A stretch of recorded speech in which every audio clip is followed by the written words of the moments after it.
Hello అండి, అందరికీ నమస్తే. Welcome to my channel Venkatalakshmi Palnadu రుచులు. ఈ రోజు ఏంటంటే మనం ఇంట్లో సింపుల్గా చేసుకునే ప్రాసెస్లో మీకు ఏంటంటే వంకాయ పకోడీ చాలా చాలా టేస్టీగా వారం రోజులు నిలువ ఉండే వంకాయ పకోడీ అయితే చూపిస్తా. ప్లీజ్ మీరందరూ మన వీడియో లైక్ చేయండి, షేర్ చేయండి, సబ్స్క్రైబ్ చేసుకోండి. ఎక్కడి నుంచి చూస్తున్నారు కామెంట్ చేయండి. కామెంట్ చేయడం వల్ల, లైక్ చేయడం వల్ల వేరే వాళ్ళకి షేర్ అవుతుంది అనమాట వీడియోలు అనేవి. ప్లీజ్ మీరు అందరూ కామెంట్ చేసి వీడియోకి లైక్ చేస్తే నన్ను సపోర్ట్ చేసినంత అనమాట. ఇప్పుడు ప్రాసెస్లోకి అయితే వెళ్ళిపోదామండి మనం. ఇదిగోండి పొడి వంకాయలు తీసుకున్నాను, నార్మల్ వంకాయలు. ఇదిగోండి వాటర్ తీసుకున్నాను, నీళ్ళల్లో ఇదిగోండి కొంచెం ఉప్పు అయితే వేస్తున్నాను. నేనైతే నీళ్ళు పక్కన పెట్టేసుకుంటున్నాను. ఇప్పుడు వంకాయ అయితే చాలా సన్నగా కట్ చేసుకోవాలండి. మనం ఇది ముచ్చికనేది తీసేసి హాఫ్ కట్ చేసుకొని ముందు పుచ్చుందా లేదని ఇదిగో ఇలా చెక్ చేసుకోవాలి. చెక్ చేసుకున్నాక చాలా సన్నగా, ఎంత సన్నగా వీలైతే అంత సన్నగా కోసుకోవాలన్నమాట. వంకాయ పకోడీకి వంకాయ అనేది మనం వీలైనంత సన్నగా కోసేసుకోవాలి. ఇదిగోండి ఇట్లా రేపర్ లాగా ఉండాలి. ఇప్పుడు ఫస్ట్ కదా కొంచెం లాగా వచ్చింది, ఇది ఇట్లా ఉంటే సరిపోద్ది అనమాట. ఇంకా సన్నగా కోస్తాను నేను ఇప్పుడైతే. చాలా సన్నగా కోస్తే పకోడీ అంత టేస్టీగా ఉండిద్ది అనమాట. మనకి బాగా రేపర్లాగా చాలా పల్చగా కోసుకోవాలి వంకాయ పకోడీకి అనేది. వంకాయ చాలా టేస్టీగా ఉండిద్దండి వంకాయ పకోడీ. అందరికీ చాలామందికి వంకాయ పకోడీ వేసుకుంటే బాగుండదేమో అనుకుంటారు. ఉల్లిపాయ పకోడీ కన్నా వంకాయ పకోడీ చాలా టేస్టీగా ఉండిద్ది. చూసారా ఎంత పల్చగా వచ్చినాయో. ఇదిగో ఇట్లా ఇట్లా పల్చగా కోసేసుకోవాలి అన్నీ. ఇప్పుడు మనం నీళ్లు ఉప్పు వేసి నీళ్ళు పెట్టుకున్నాం కదా, ఈ నీళ్ళలో వేసేస్తున్నాం వంకాయలన్నీ. మొత్తం ఇదే ప్రాసెస్లో వంకాయ పుచ్చుందా లేదా చూసేసుకొని చాలా పల్చగా వంకాయలు అయితే కోసేసుకోవాలి మనం. ఓకే అండి, ఇప్పుడు ఇది కొంచెం పొడుగు తక్కువ ఉంది కదా, ఈ వంకాయ ఇలా తీసేసాము. ఇది కట్ చేయకూడదు, మధ్యలో కట్ చేయకుండా బారుకు కట్ చేసుకోవాలి. పొడుగు ఎక్కువ ఉన్న వంకాయ మాత్రమే కట్ చేసుకోవాలి మధ్యలోకి. పొడుగు తక్కువ ఉన్న వంకాయ అయితే మధ్యలోకి కట్ చేయకూడదు అనమాట. ఇప్పుడు ఇది చూసారా రేపర్లాగా ఇట్లా పల్చగా కోసేసుకోవాలన్నమాట. కోసేసుకొని శుభ్రంగా ఇవ్వండి ఇంత పల్చగా, మనకి ఎంత వీలైనంత పల్చగా కోసేసుకొని ఇప్పుడు ఈ ఉప్పు నీళ్ళలో అయితే వేసేస్తున్నాను. పచ్చిమిర్చి కూడా ఓకే అండి, కొత్తిమీర కూడా తీసుకున్నాను ఒక అరకట్ట సుమారు. శుభ్రంగా కొత్తిమీర కూడా వీలైనంత సన్నగా కట్ చేసేసుకోవాలి మనమైతే. ఓకే అండి, ఇప్పుడు ఏంటి కట్ చేసుకుందామా, ముందు ఆయిల్ పెట్టేసుకుందాము. ఈ లోపల ఆయిల్ హీట్ ఎక్కిద్ది, మనం పకోడీకి అయితే కలిపేసుకుందాము. ఓకే అండి, ఇప్పుడు ఫస్ట్ అయితే నేను ఆయిల్ తీసుకుంటున్నాను. ఆయిల్ పోసేసానండి. శుభ్రంగా ఆయిల్ హీట్ ఎక్కనిద్దాం మనము. ఓకే అండి, ఈ లోపల ఆయిల్ కాకేసిద్ది. మనం ఫస్ట్ వంకాయలను అయితే శుభ్రంగా నీళ్ళు లేకుండా తీసి ఒక ప్లేట్లో అయితే వేసుకుంటున్నాను నేనైతే. చూస్తాను. ఓకే అండి, కొత్తిమీర వేసేసుకుంటున్నాను. శుభ్రంగా కొత్తిమీర కూడా కడిగేసుకొని, కొత్తిమీర కొంచెం ఎక్కువ ఏం బాధలేదండి, ఇబ్బంది ఏం లేదు. కొత్తిమీర వేసేసాను. ఇప్పుడైతే ఇదిగోండి మనం కట్ చేసి పెట్టుకున్న పచ్చిమిర్చి అయితే వేసేసాను. కొంచెం మనం రుచికి ఎంత సరిపడిద్దో అంత ఉప్పు వేస్తున్నాను. ఇప్పుడు కొంచెం ఉప్పు వేసాక ఒక స్పూన్ కారం వేస్తున్నానండి. ఒకరోజు జీలకర్ర వేస్తున్నాను. ఒక అర స్పూను పసుపు వేస్తున్నాను. కొంచెం గరం మసాలా, కొంచెం జీలకర్ర పొడి,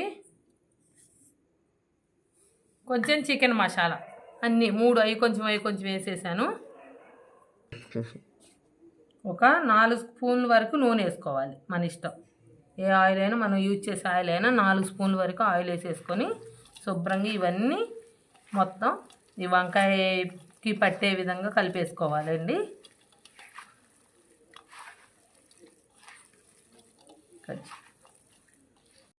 ఓకే అండి, చూసారు కదా. ఇప్పుడు ఇందులో మనం ఉప్పు చూసుకోవాలి. ఇప్పుడు ఉప్పు సరిపోయిందా లేదా అని ఉప్పు చూసుకోవాలండి.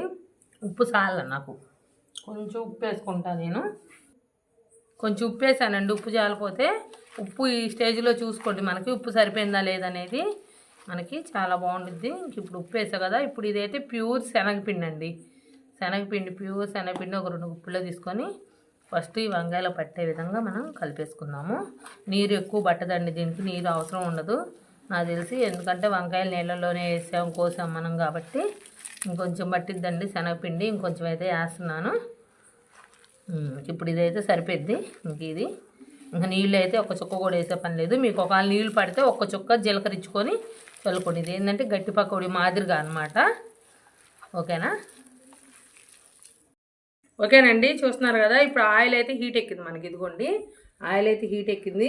ఇప్పుడు ఇది కూడా మనం కలిపి పెట్టుకున్న పకోడీ అయితే చిన్నగా ఒక్కొక్కరుగా ఆయిల్స్ ఫుల్ హీటే రానియాలండి, ఇబ్బంది ఏం లేదు. ఫుల్ హీట్లోనే మనం ఒకరు అనేది పకోడీ వేసుకున్నాము.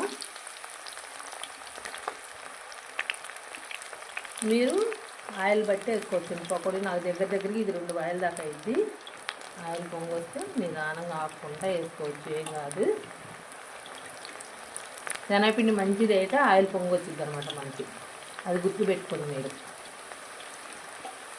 ఇదండి చూస్తున్నారు కదా. ఇంకో వాయి వేద్దండి, ఇంకో వాయి వేద్దాము. ఇప్పుడు ఇంతవరకు వేసేసాను. చూస్తున్నారు కదండి. ఇప్పుడు ఇది ఒక వరుస తిరగేసుకుందాం. మనం తిరగేసుకొని సన్న మంట మీద వేయించుకుందామండి.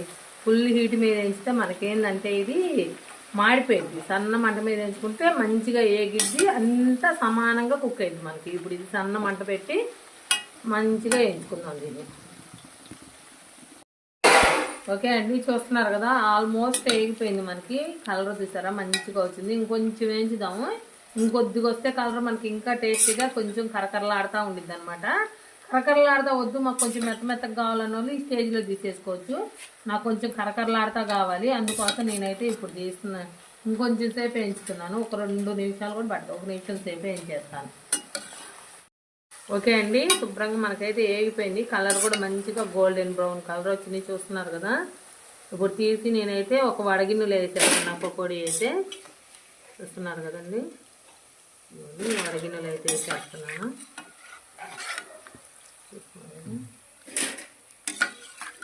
మంచిగా ఎగిని స్మెల్ కూడా అద్దరిపోతుంది నాకైతే. ఓకే అండి, రెండో వాయి కూడా సేమ్ అంతే వేసేసుకోవాలండి మనమైతే. రెండో వాయి కూడా ఏళ్ళతోటి ఇట్లా వేసుకుంటూ ఇవ్వండి. రెండో వాయి కూడా ఇలానే వేసేసుకోవాలి. చాలా చాలా టేస్ట్గా చాలా బాగుంటాయండి. ఇంట్లో ఒక చుట్టాలు వచ్చినప్పుడైనా, దబక్కన ఎవరైనా ఫ్రెండ్స్ వచ్చినప్పుడైనా పకోడీ వేసి పెట్టాలంటే ఈ పకోడీ వేసి పెట్టండి. ఉల్లిపాయ పకోడీ నార్మల్గా ఎప్పుడు ఉంటూనే ఉండిద్ది, ఇది అంతే కొంచెం వెరైటీగా ఉండిద్ది. వంకాయ పకోడీ అయితే టేస్ట్ కూడా అద్దరిపోయిద్ది మనకి. మీరు కూడా ఇంట్లో అందరూ ఖచ్చితంగా ట్రై చేయండి ఈ వీడియో అండి. రెండో వాయి కూడా మనకు మంచిగా వేగిపోయింది, చూస్తున్నారు కదా. కలర్ మంచిగా వచ్చింది మనకి. ఇప్పుడు ఇది కూడా తీసేద్దాము, రెండో వాయి కూడా.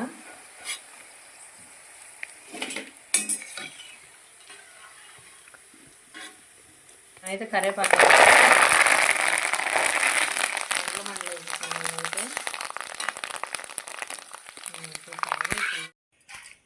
ఇదిగోండి పకోడీ అయితే మనకు రెడీ అయిపోయింది. కానీ నేనైతే పకోడీ ఒక ప్లేట్లో తీసేసుకున్నాను.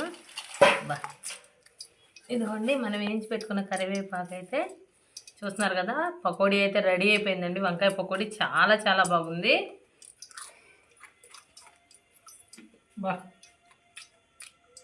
టేస్ట్ అద్దరిపోయింది, చాలా చాలా బాగుంది. మీరు కూడా ఇంట్లో ఖచ్చితంగా ముందు తినేవ్వండి, తిని చెప్తా. టేస్ట్ అయితే అద్దరిపోయిందండి, చాలా చాలా బాగున్నాయి పకోడీ అయితే. మీరు అందరూ ఖచ్చితంగా ఇంట్లో ట్రై చేయండి. ప్లీజ్ ఒక లైక్ చేయండి, షేర్ చేయండి, సబ్స్క్రైబ్ చేసుకోండి. Thank you so much.